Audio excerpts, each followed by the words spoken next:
As a reasonable person, this US Canada tariff issue has become maddening to talk about because it's so clear that the left wing political establishment in Canada is directly driving us into a trade war.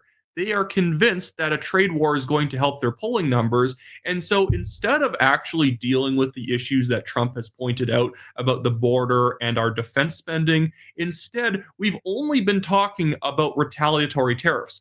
Other than premiers Danielle Smith in Alberta and Scott Moe in Saskatchewan, all the other premiers and Prime Minister Justin Trudeau have been treating this like it's just simply Trump's putting tariffs on us for no reason, and the only move we have is to retaliate. Has Trump been fully reasonable in all of this? No, I would say not. Is the border an issue? Definitely. If I was him, I wouldn't immediately say 25% tariffs if you don't deal with this.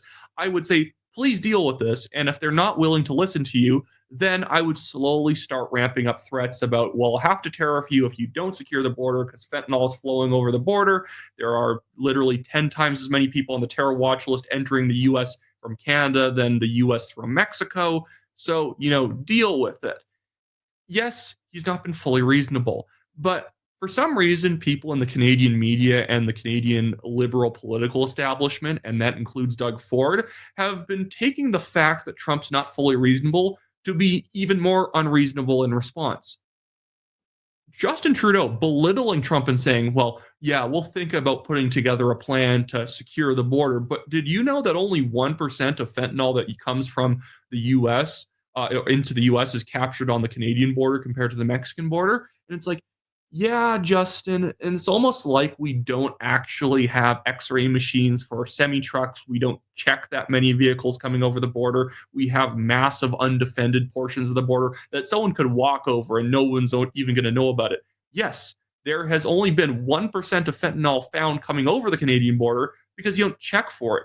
It's like if there was a county that prided itself for having nobody arrested for drug crimes, and it's because they don't have any cops. Obviously, you're not going to catch anyone. There's nobody looking for anyone. It's so silly. I'm going to take you through some of the takes some of these Canadian politicians have been having and just explain why this is the dumbest thing we could be possibly doing unless you're thinking about your own political prospects. But before I get into it, guys, remember to like this video, subscribe to the channel. I have a goal of trying to get to 100,000 subscribers by mid-December of this year, and leave a comment. Let me know what you think on this tariff trade issue thing. Let's get into it. Here's Justin Trudeau talking about the tariffs. As we're in a critical moment. As President Trump stated yesterday, he is still committed to placing tariffs on Canada starting as early as tomorrow, possibly. Now, we don't know precisely what that could look like, but I do know two things. First, if the president does choose to implement any tariffs against Canada, we're ready with a response. A purposeful, forceful, but reasonable, immediate response. It's not what we want, but if he moves forward, we will also act. He clearly wants this because, again, he said, I've invested $1 billion into a border security plan, but that's not actual border security. Do you know who's actually been doing an excellent job on this issue?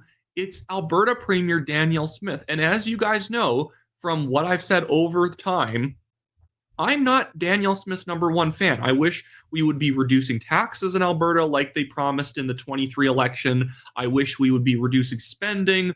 Spending's up 13% since she became premier. There's things that need to be fixed. But on this issue, she's been doing an excellent job because she's been quarterbacking Canada's entire relationship with the United States.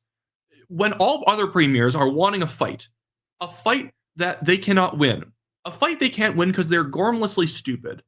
We could get into a trade war with the US and win, but we'd have to stop kicking our own taxpayers in the face. We'd have to stop hurting our own businesses. We would have to lower taxes, regulations. We'd have to do a lot of things to make our country more business friendly. So even if the US puts a 25% tariff on us, it doesn't really matter. Still easier to do things in Canada than the US. It's more expensive to do things in Canada than the US for the most part, other than extracting raw resources. And so now we're in a position where we don't have a lot of cards to play.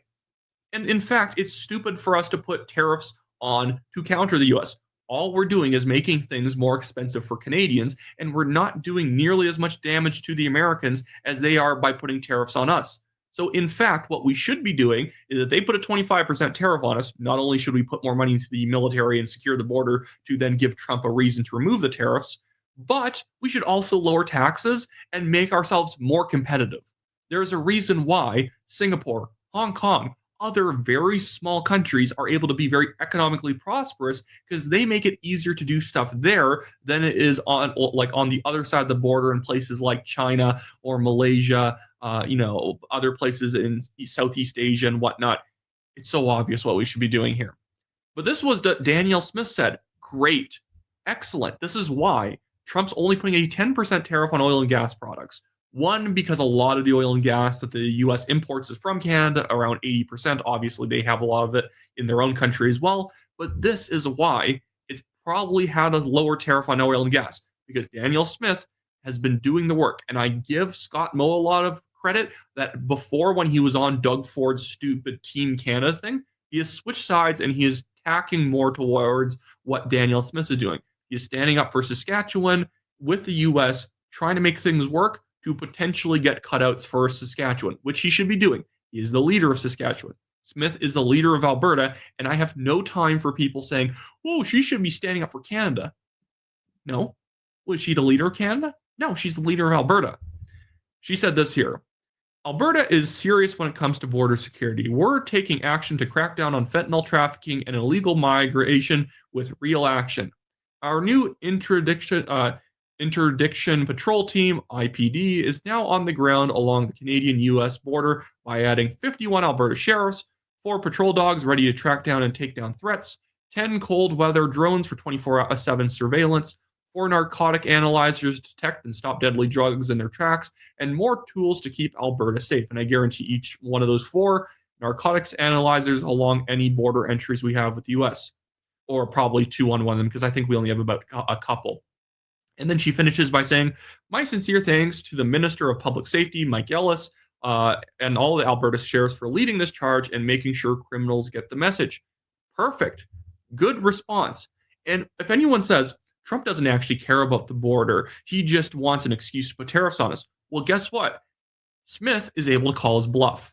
And in fact, it seems like Trump is at least somewhat reasonable on this, because Alberta, our main source of income being oil and gas in terms of real created productivity. I know people are like, it's only technically 8% of the Alberta economy in terms of like jobs and whatnot. Like, yes, because obviously we need school teachers, police officers. That's all default stuff. But in terms of value add to the economy, oil and gas is a major part. And she got a major concession from the U.S. already, with only 1 out of 10 provinces being reasonable. We have already gotten some concessions. Perfect. On the other side of things, we have people like Doug Ford and David Eby. By the way, early Ontario election for no reason right now. If you live in Ontario, guys, please vote for the New Blue Party of Ontario. They want to have a candidate in all 124 ridings. So if you do not have a New Blue Party of Ontario candidate I think I might have said Ontario Party. Don't vote for the non-Ontario Party. It's literally a fake PC front group. But the New Blue Party of Ontario needs a candidate in every single riding. So if you don't have a candidate, please consider being the candidate for the New Blue Party in your riding. Ford's out of control. He's literally running on a tariff relief plan where he's going to dump COVID levels of money into the economy, just burning money in the economy, pretending like he's helping. That's a socialistic response. Doug Ford is basically a socialist on so many economic issues. He thinks the way the economy is grown is the government injecting money into failing industries. Hi, everybody. David Eby here. I just wanted to give you a quick update on the tariff threat to British Columbia and Canada and where we're at. I just finished a meeting with the Prime Minister and with premiers from across Canada. The main topic of the meeting was our expectation of the significant risk that on Saturday we'll be seeing these tariffs imposed by the United States. What does that mean in terms of supporting British Columbians and Canadians who might be affected? This man here, by the way, is still on vacation. The legislature in BC went on a fall break. The premier didn't even bring it back for a fall session. The last provincial election ended on October 19th. It took a few extra days to figure out who had actually won, But for the most part, they're a majority or minority government, depending on what happens to Surrey Guildford. They're still not back in session. Why? I don't know. Doesn't he take this crap seriously? He obviously doesn't. And David Eby is the man in Canada, the premier who has the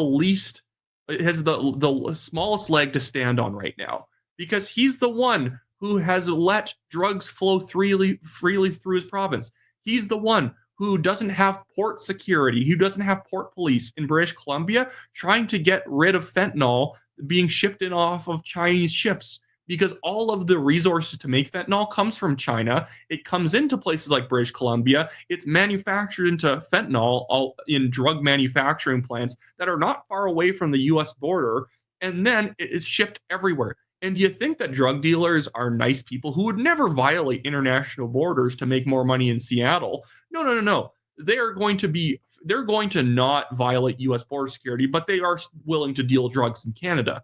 He hasn't done anything, and him being one of the front men for saying that we need retaliatory tariffs is ridiculous.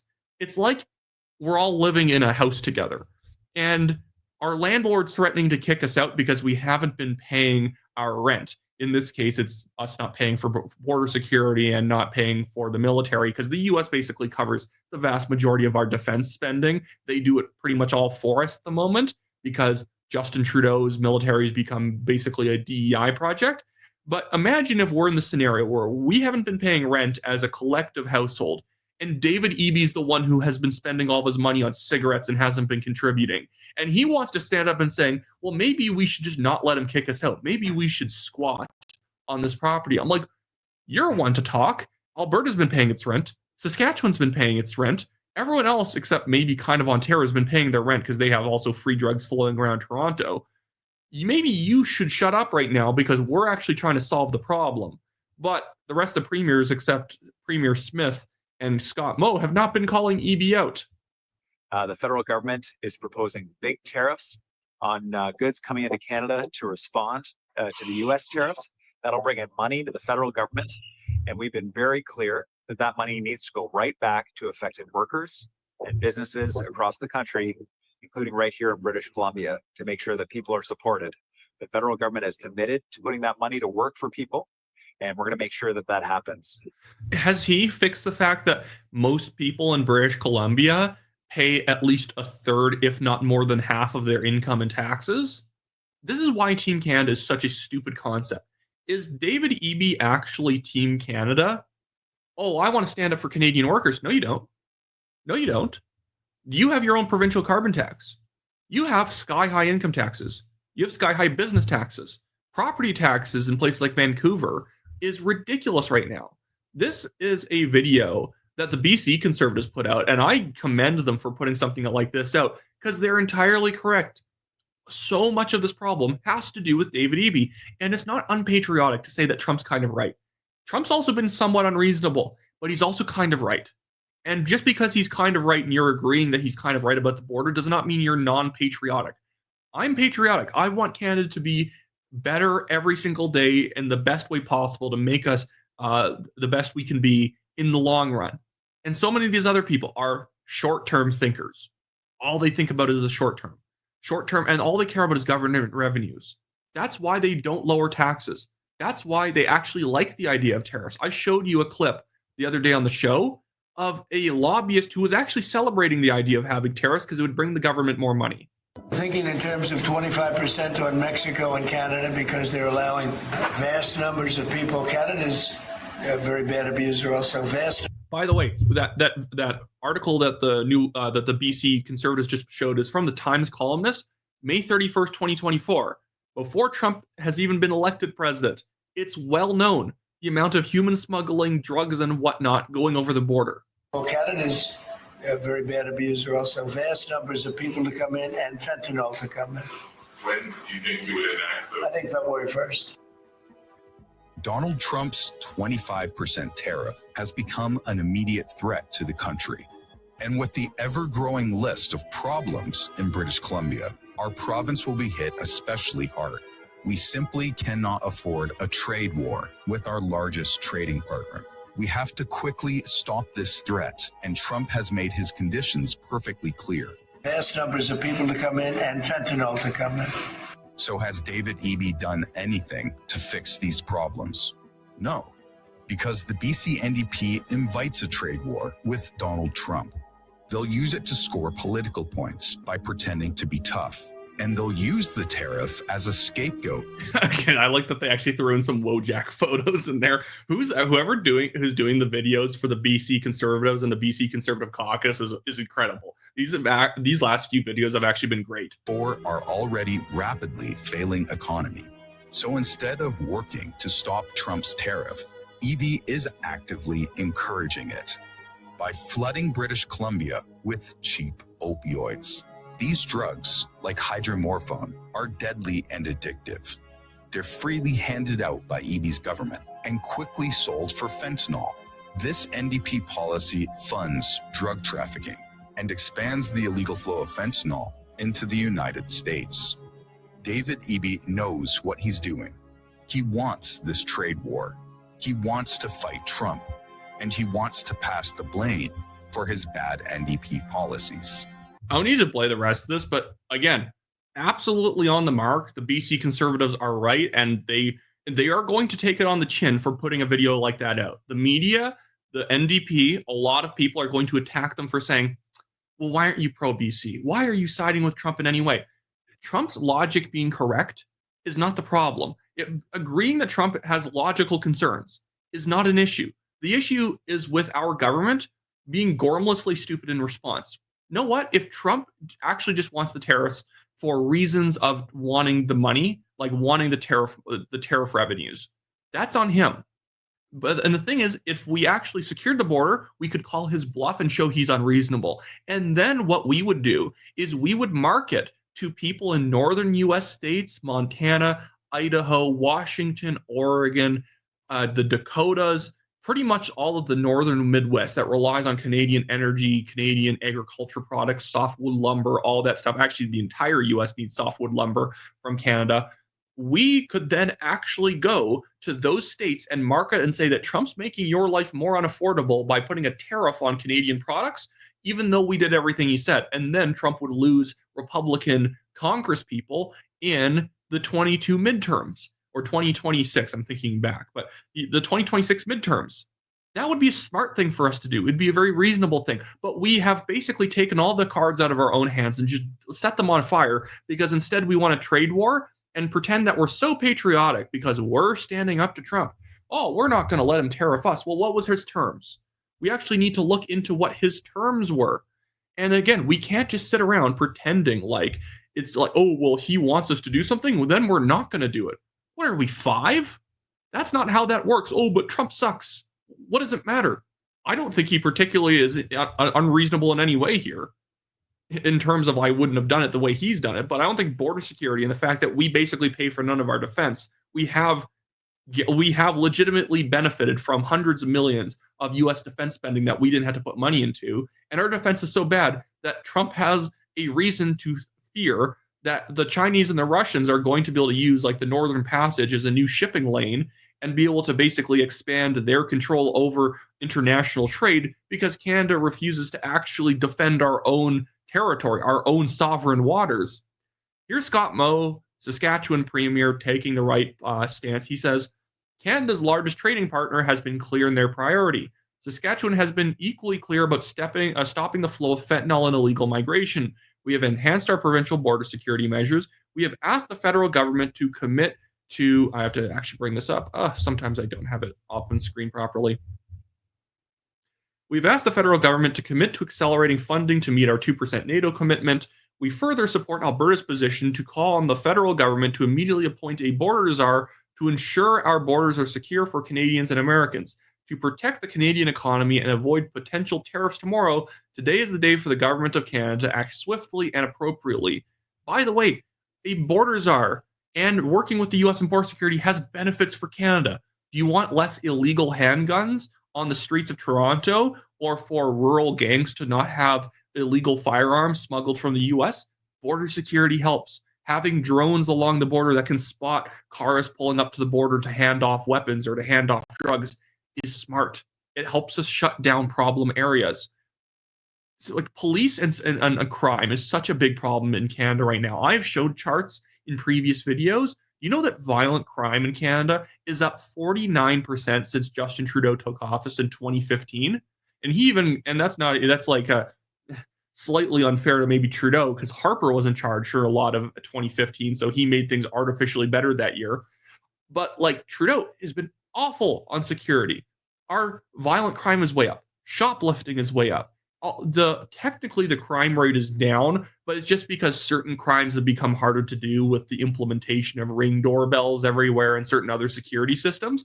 But on things that aren't really affected by personal home security, like break and enters are down because it's harder to get away with it these days. It has nothing to do with our criminal justice system. They'll probably not even lock the guy up, but criminals know that they'll be caught and it's probably going to be a felony.